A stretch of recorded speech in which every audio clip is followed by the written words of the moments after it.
I'm Therese Vick. I'm a community organizer with Blue Ridge Environmental Defense League. I started back in 1992. I took a part-time job with BREDL.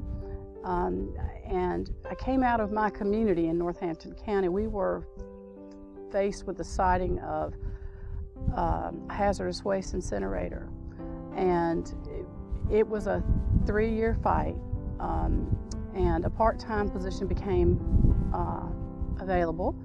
And so I took it, and we beat the incinerator. That was a huge victory. As a matter of fact, that incinerator had been all across the state of North Carolina. I can't remember how many counties. It was over 20, I think. But when we kicked it out of Northampton County, we kicked it out of the state.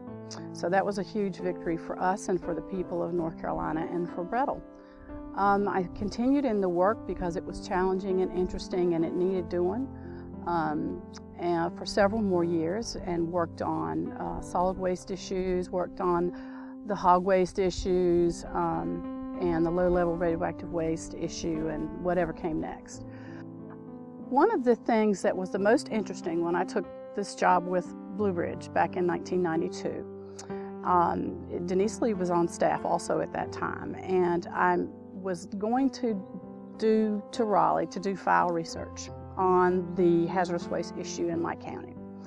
Many of the proponents, the supporters of the incinerator coming to our county, they kept saying over and over again they had no financial stake, they had no vested interest in it coming. They just felt like it would be good for the community, and that same kind of stuff we hear now. Well, Denise Lee and I went to the Governor's Waste Management Board and reviewed records. And I found, on my very first file trip, I found 3 options that totaled $1.3 million for 3 of the landowners whose land was going to be potentially used for Thermochem, which was the company that was trying to locate. And I was hooked then as far as research.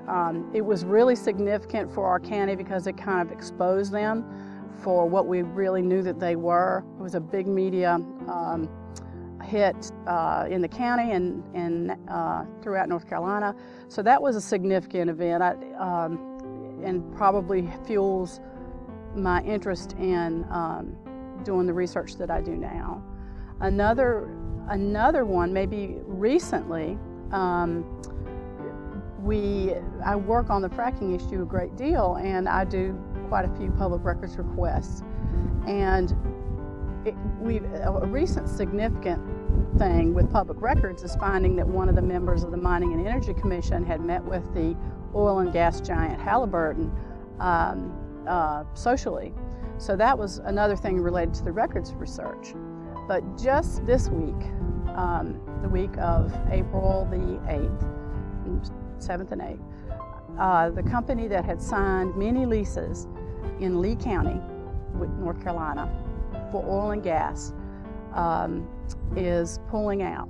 While it's not the war, it certainly is significant, and it's a chink in the armor. I think it's a real glimmer of hope to people in communities, but we just got to keep pushing harder right now. It makes complicates it that way. But that's a recent significant, I consider it a victory. Why do I do this work? It's important and it's challenging.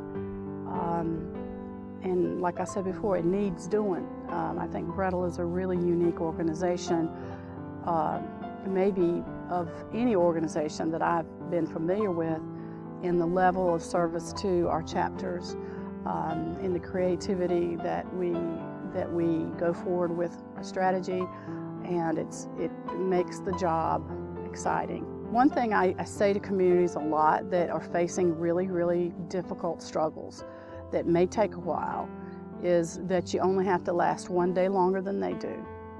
Just take it and take your victories where you can find them, and be sure and celebrate as well as struggle, and just last one day longer than they can. And I'm very honored and humbled to be part of this organization in its 30th year, and to work with marvelous people and meet wonderful community folks who become friends over time a lot of times, and you know, just got to keep on keeping on.